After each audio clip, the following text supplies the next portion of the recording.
नमस्कार, कंज्यूमर अड्डा में आपका स्वागत है। आपके साथ मैं हूं विपिन भट्ट और आज कंज्यूमर अड्डा में बात होगी मिजल्स की। मिजल्स यानी आप में से बहुत सारे लोग इसे खसरे के नाम से भी जानते हैं। शरीर पे छोटे छोटे दानों का उठाना, छोटी छोटी बारीक फुंसियां उठना, कुछ लोग इसे माता भी कहते हैं। लेकिन अचानक से ये तेजी से बढ़ा है और इतना तेजी के साथ बढ़ा है कि अब तो इससे बच्चों की मौत भी हो रही है। तो कितना खतरनाक है मिजल्स, आखिर इतनी तेजी से ये क्यों बढ़ रहा है, क्या इसके रोकथाम के कोई उपाय हैं, क्या इसके सिम्टम्स होते हैं और आपको क्या ख्याल रखना है, क्योंकि ये खास तौर पे छोटे बच्चों में काफ़ी ज़्यादा होता है। तो आज इसी पर होगी चर्चा और उसके लिए कुछ खास मेहमान भी हमने आमंत्रित किए हैं। लेकिन उससे पहले एक नज़र डालते हैं कि आखिर अचानक से मिजल्स का खतरा इतना बढ़ क्यों गया है और कहां कहां ये अपना प्रभाव डाल रहा है। एक नज़र डालते हैं हम, क्या आंकड़े हैं हमारे पास, क्या डिटेल्स हैं। तो मिजल्स का आउटब्रेक है इस समय हिंदुस्तान के अंदर, अलर्ट की चेतावनी है। मुंबई में मिजल्स से 12 बच्चों की मौत हो गई है। ये आंकड़ा बड़ा है, 12 बच्चों की जान जाना। 2 सप्ताह के अंदर 200 से ज़्यादा मरीज देखे गए हैं और जैसा हम कह रहे हैं कि कई बच्चों की जान गई है। बिहार, गुजरात, केरल, झारखंड, महाराष्ट्र, यहाँ पर इस समय ये काफ़ी ज़्यादा फैला हुआ है और कई दूसरे प्रदेशों में भी इसके फैलने की आशंका जताई जा रही है। जांच के लिए केंद्र की स्पेशल टीमें हैं जो इस काम में जुट गई हैं कि आखिर भारत के अंदर मिजल्स का आउटब्रेक इतनी तेजी के साथ क्यों हो रहा है।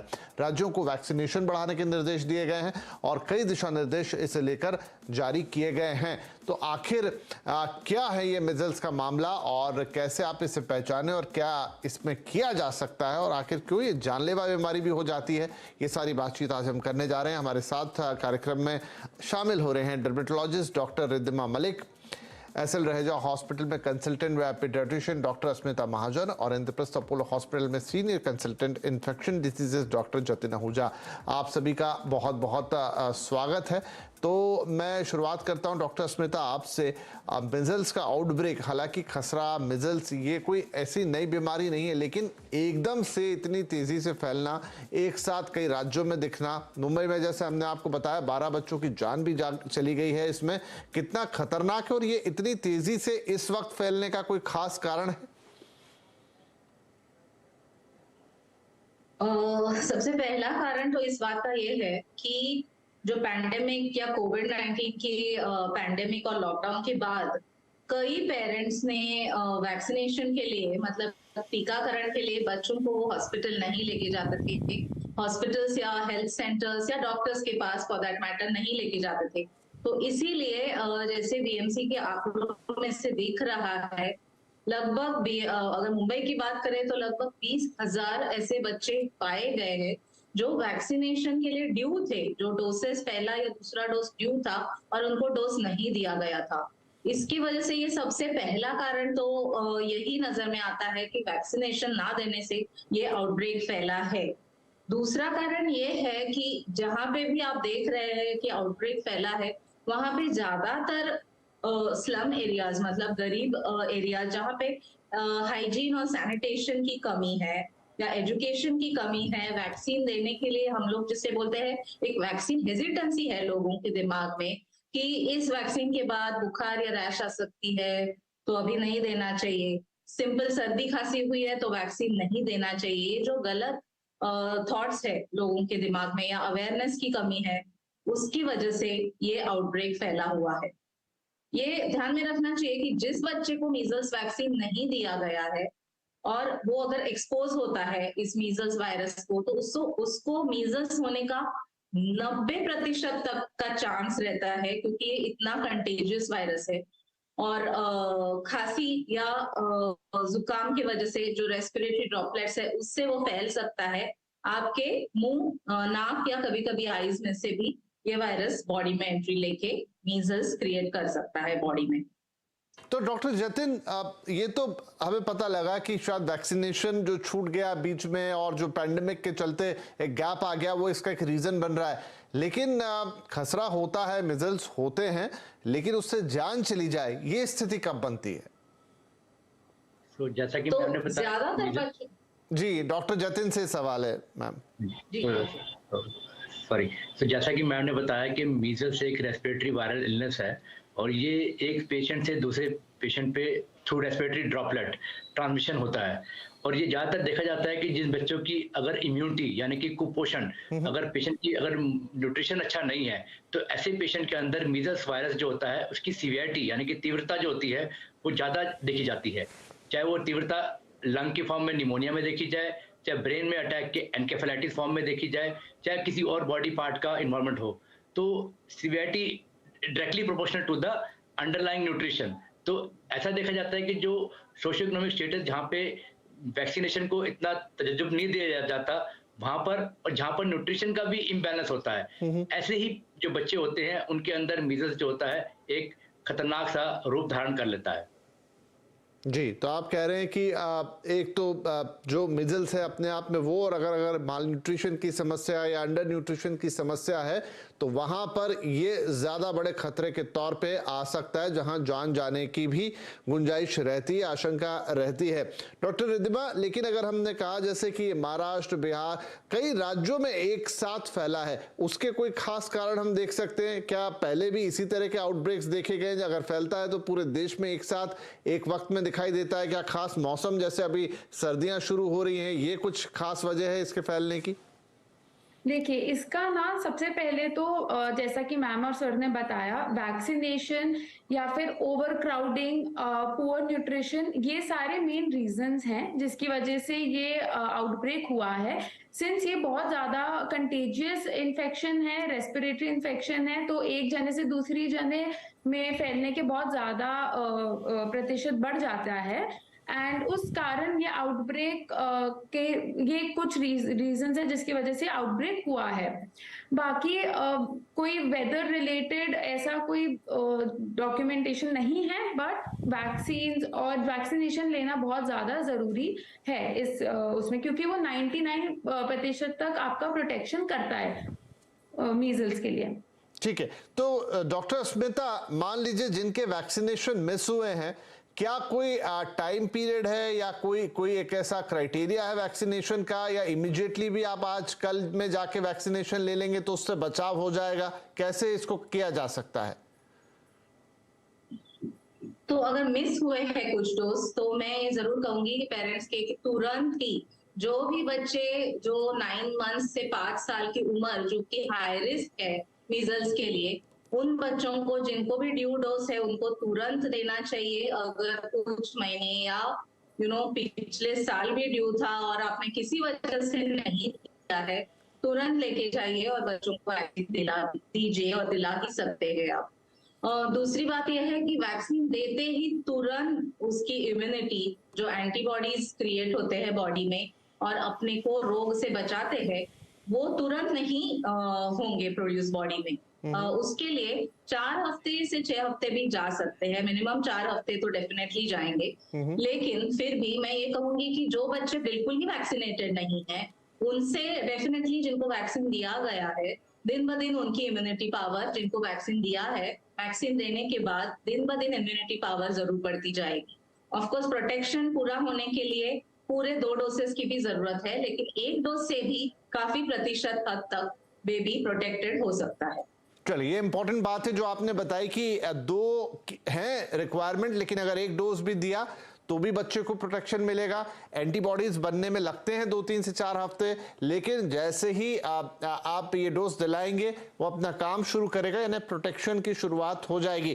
डॉक्टर आहूजा, जतिन साहब, ये आप हमें बताएं कि क्या हर वो बच्चा, आपने कहा ये रेस्पिरेटरी बीमारी है जो एक दूसरे को फैलती है, ड्रॉपलेट से फैलती है, लेकिन क्या जो भी इसके कांटेक्ट में आएगा तय है कि उसको होगा, या ये इंडिविजुअल की इम्यूनिटी पे भी डिपेंड करता है, किसी को निकलेगा किसी को नहीं निकलेगा? बट जी, आपने बहुत अच्छा क्वेश्चन पूछा। इसमें क्या होता है कि जैसे आपने रिसेंटली कोविड से हम जूझे हैं, और कोविड क्या करता है, उसका एक हम कहते हैं R0 reproduction number. Reproduction number means कि जैसे कोविड हम कहते थे 2 से 3, यानी कि अगर एक बंदे को कोविड है तो वो 2 से 3 बंदे को अपने लपेटे में ले सकता है। उसी तरीके से R0 जो होता है मीजल्स का, वो होता है 15 से 25 तक। ठीक है, यानी कि एक मीजल्स का जो बच्चा है वो 15 से 20 बच्चों को इन्वॉल्व करेगा, लेकिन उन बच्चों को जिनको इम्यूनिटी नहीं है मीजल्स की या वैक्सीन नहीं लगी हुई है, तो इसका जो अटैक रेट है, यानी कि secondary attack rate, primary case से सेकेंडरी अटैक रेट, यानी कि जो बाकी बच्चों को इन्वॉल्व करेगा, बहुत ज़्यादा हाई है, and it is one of the highly contagious virus. तो हम जब पढ़ते हैं जैसे रिप्रोडक्शन नंबर के बारे में, it is at the top of the contagious virus.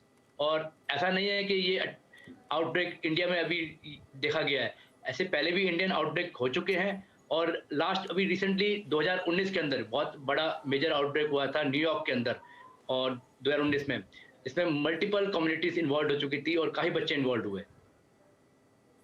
जी चलिए, तो ये हो सकता है, किसी को भी हो सकता है, और जो आर फैक्टर की यहाँ पर बात कर रहे हैं वो इसमें भी उसी तरीके से जैसा हम देखते थे कि किसी और वायरस में होता है, या आपने रिसेंट एग्जांपल कोरोना का देखा, उसी तरह इसका भी पूरा हिसाब किताब है।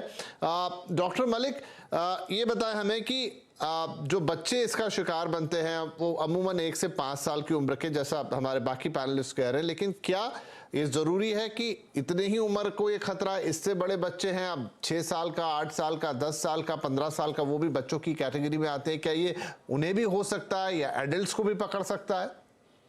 देखिए, ये ज्यादातर 1 से 5 के बीच में ही रहते हैं, पर 15 साल तक के में भी रेयर केसेस देखे गए हैं, बट ज्यादातर 1 से 5 इयर्स के बच्चों में ये रहता है।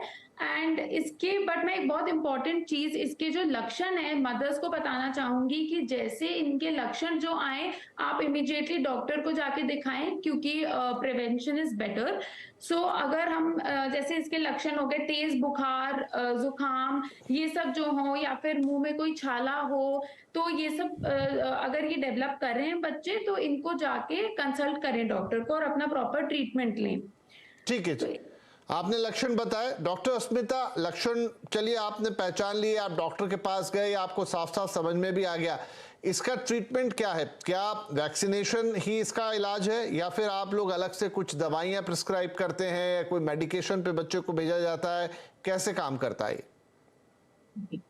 तो अभी के आउटब्रेक सिचुएशन में सबसे जरूरी है कि तुरंत इस बात को पकड़ना कि ये मीजल्स का सस्पेक्टेड केस है। तो उसी दिन अभी सभी डॉक्टर्स को ये दिया गया है नोटिफिकेशन कि इमीडिएटली उसी सेम दिन इसको नोटिफाई करना है। दूसरी बात, उस बेबी को मतलब उस बच्चे को तुरंत आइसोलेशन करना है, मतलब दूसरे बच्चों से दूर रखना है। एडमिशन की जरूरत हो तो एडमिट करना है। क्योंकि ये वायरल बीमारी है, डायरेक्टली उसकी ट्रीटमेंट एज सच या दवाई डायरेक्ट जो मीजल्स की ऐसी कोई अवेलेबल नहीं है। लेकिन इन बच्चों में जरूर ये माना गया है कि जो भी कॉम्प्लिकेशंस है उसकी ट्रीटमेंट हो सकती है। अगर न्यूमोनिया हुआ या सेकेंडरी बैक्टीरियल इन्फेक्शन हुआ तो उनको एंटीबायोटिक्स जरूर देना पड़ेगा, आईवी में से भी देना पड़ सकता है। अगर उनको डायरिया हो जाता है, जो कि बहुत कॉमन है मीजल्स में या गोवर में, तो अकॉर्डिंगली रिहाइड्रेशन के लिए सलाइन वगैरह चढ़ाना पड़ सकता है। विटामिन ए के डोसेस इन बच्चों में, अगर फीवर विद रैश का कोई भी बेबी अभी किसी भी डॉक्टर के पास आता है तो ये अवेयरनेस होना चाहिए कि विटामिन ए के डोसेस 6 महीने से लेके 5 साल के बच्चों तक 50,000, 1 लाख या 2 लाख यूनिट्स ऐसे डोसेस रहते हैं कंसेक्यूटिवली, मतलब एक दिन और उसके नेक्स्ट दिन 2 डोज ऐसे बच्चों को विटामिन ए के देने चाहिए। क्योंकि ये विटामिन अपनी जो गट मतलब पेट और इंटेस्टाइन और जो रेस्पिरेटरी ट्रैक्ट है लंग्स, उसके अंदर की लाइनिंग की इम्यूनिटी को बढ़ाता है। तो कॉम्प्लिकेशन से प्रोटेक्ट करने के लिए विटामिन ए का फायदा होता है। राइट, ये इंपॉर्टेंट है। विटामिन ए, उसकी डिफिशियंसी से ये मामला थोड़ा और गंभीर हो सकता है, तो यहाँ पर विटामिन ए के डोजेस का भी जिक्र करेंगे डॉक्टर। डॉक्टर ऊजा, एक और सवाल मेरे मन में आता है, और वो ये है कि जैसा अभी हम पैंडेमिक से गुजर ही रहे हैं, मैं ये तो नहीं कहूँगा कि हम पूरी तरह समाप्त हो गए, ये वक्त अच्छा है जब पैंडेमिक का खतरा सबसे कम है, लेकिन पिछले 1.5-2 साल में हम सब गुजरे हैं, बच्चे भी गुजरे हैं। तो क्या जो बच्चे एक्सपोज रहे कभी, जिन्हें कभी कोरोना हुआ, जिनका इम्यून सिस्टम उससे एक बार लड़ चुका है, वहां पर ये खतरा कुछ कम या ज्यादा, उससे कोई किसी तरह की एसोसिएशन? जी नहीं, ऐसा तो अभी कोई एसोसिएशन नहीं देखा गया कि पहले ऑलरेडी कोई इलनेस, रेस्पिरेटरी इलनेस हो चुकी हो, उसके बाद अगर मीजल्स या खसरा होता है तो उससे सीवियरिटी मल्टीफोल्ड हो सके, ऐसा नहीं देखा गया है। बट जैसा कि मैंने मैडम ने बताया और मैंने आपको बताया कि विटामिन ए डेफिनेटली एक one of the deficiency, one of the risk factor है। सेकंड कहता है न्यूट्रिशन। यही 2 जो प्रमुख कारण हैं जो देखे गए हैं सीवियरिटी को आगे बढ़ाने के लिए। राइट, चलिए, तो ऐसा डायरेक्ट कोई कोरिलेशन फिलहाल तो नहीं दिखाई दिया है जिससे अगर किसी को पहले कोरोना वायरस ने इम्पैक्ट किया है तो क्या वहाँ सिवियरिटी ज़्यादा होगी, ऐसा कोई कोरिलेशन फिलहाल डॉक्टर कम्युनिटी ने नहीं पकड़ा। एक छोटा ब्रेक लेंगे यहाँ पर, लेकिन जैसे कह रहे कि इसमें डाइट बड़ा इंपॉर्टेंट है, न्यूट्रिशन बड़ा इंपॉर्टेंट है। तो मान लीजिए कि किसी को हो जाता है या नहीं भी है और इस वक्त अगर ये फैल रहा है तो क्या डाइट पे कुछ अलग से ध्यान देना चाहिए, बच्चों को कुछ पर्टिकुलर चीज़ें ज़्यादा खिलानी चाहिए, एक नंबर ये। और दूसरा ये कि अगर मान लीजिए थोड़ा मामला सीवियर हो जाए, क्रिटिकल हो जाए, तब ऐसे में आप क्या करेंगे, क्या आप अपने ही उपाय करेंगे, आप ऐसे में तुरंत आप डॉक्टर से कंसल्ट करेंगे और कहाँ जाएंगे, ये सारे कुछ अहम सवाल इस छोटे से ब्रेक के बाद।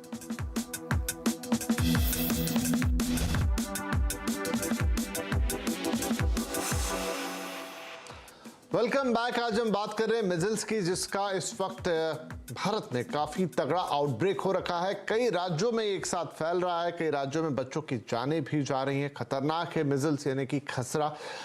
हमने ब्रेक से पहले बातचीत की, क्या लक्षण, क्या कारण, क्यों हो रहा है, ये आउटब्रेक इस समय क्यों है, वैक्सीनेशन जो छूट गया है तो अब क्या कर सकते हैं, क्योंकि मुख्य कारण यही रहा कि जो लॉकडाउन रहा, कोविड रहा, उस समय पे वैक्सीनेशन बच्चों के टलते चले गए और वो एक कमी बड़ी रह गई है। अब नाउ बड़ा इंपॉर्टेंट है जो बार बार हम बात कर रहे हैं कि बच्चों का इसमें न्यूट्रिशन वैल्यू जो वाली बात आ रही है कि वो कैसा हो। तो डॉक्टर अस्मिता, अब ये तो है कि बहुत सारे बच्चे माल न्यूट्रिशन रहते हैं और ये कई बार इससे भी संबंधित नहीं रहता कि वो किस सोशो इकोनॉमिक लेवल को बिलोंग करते हैं। कई बार कई बच्चों में सिर्फ ऐसे ही न्यूट्रिशन की कमी देखने को मिलती है।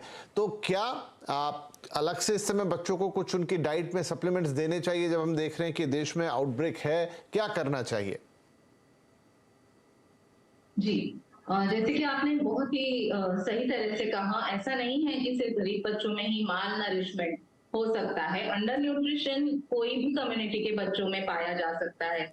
तो ये पीडियाट्रिशियन मतलब चाइल्ड स्पेशलिस्ट ने तुरंत डिटेक्ट कर लेना चाहिए। और ये तो कॉमनली पाया जाता है कि बच्चों ये एज के जो बच्चे रहते हैं कॉमनली फल और सब्जियां कम खाते हैं। तो ये दो चीजें हैं डाइट में जो कि विटामिन मिनरल्स से भरपूर रहते हैं और इम्यूनिटी के लिए काफी जरूरी रहते हैं। तो ये दो चीजें जितनी हो सके आपको घर पे फ्रेश बनाए हुए खाने में इंक्लूड करनी चाहिए। जितने हो सके फ्रूट्स और वेजिटेबल्स आप बच्चों के डाइट में इंक्लूड कर सकते हैं। फिर भी जो बच्चों में ऑलरेडी अंडर नरिशमेंट पाया गया है उनमें मल्टीविटामिन या आयरन, ये दोनों चीजों के डोसेस देने चाहिए। अगर विटामिन डी की डेफिशिएंसी के कोई चिन्ह है, विटामिन डी भी इम्यूनिटी के लिए काफी जरूरी रहता है, तो उसका भी सप्लीमेंट बेबीज को दे सकते हैं। जी। और एक बैलेंस डाइट देना चाहिए बच्चों को, जो कि प्रोटीन्स, कार्बोहाइड्रेट्स, फैट, इन तीनों जो डाइट की मात्राएं रहती है उसमें सही मात्रा में रहे, ऐसा ध्यान रखना चाहिए। जी, ठीक है। तो ये खान पान का ध्यान रखना होगा। डॉक्टर रिद्धिमा, क्या कुछ खास तरह के बच्चों का ज्यादा ख्याल रखने की जरूरत है? जो भी बच्चे, जैसा कि मैम और सर ने बोला है, इम्यूनिटी का बहुत रोल रहता है मीजल्स जैसी इन्फेक्शियस बीमारियों में। तो उसमें इम्यूनिटी, जो भी इम्यून सप्रेस्ड बच्चे हैं जिनका इम्यूनिटी स्टेटस बहुत कम है, या फिर जो पुअर न्यूट्रिशन, जैसा मैम ने बोला, पुअर न्यूट्रिशन जो लोग नहीं प्रॉपर न्यूट्रिशन फॉलो कर पा रहे हैं, उनका खास ध्यान रखना डेफिनेटली चाहिए। और एक और चीज, जो मदर्स हैं उनको मैं ये बोलना चाहूंगी कि सारी प्रिवेंटेबल डिजीजेस की वैक्सीन डेफिनेटली अवेलेबल जो भी हैं प्रॉपरली लें, सो दैट और भी बीमारियों का हमें ध्यान रहे और इसकी जो कॉम्प्लिकेशंस हैं उनको भी हमें कम करना है। जो bacterial complication, super added infection हो सकती है। तो डेफिनेटली ये सारे हमें इम्यून स्टेटस बच्चे का बहुत इंपॉर्टेंट रहता है। जरूर। और वैक्सीनेशन बड़ा इंपॉर्टेंट है, जिसका महत्व तो हम कोरोना के दौरान और ज्यादा समझ चुके हैं। तो जो भी बच्चों के वैक्सीनेशन ड्यू है ना, इस वक्त पे जरूर पूरा कराएं। डॉक्टर जतिन, एट लास्ट एक सवाल मेरा, WHO भी इस बारे में चेतावनी दे रहा है, चेता रहा है, लेकिन जिस तरीके से हमने देखा चेचक, जो कि लगभग इसी चीज का एक बड़ा रूप होता था पहले, काफी हमें देखने को मिलता है, उसका लगभग इरेडिकेशन हो गया। क्या मेजल्स के लिए ऐसा कोई काम हो रहा है कि इसे परमानेंटली खत्म किया जा सके? जी बिल्कुल, मीजल्स तो वैसे भी देखा जाए तो उसकी जो वैक्सीन की एफिकेसी है वो मोर देन 90% है।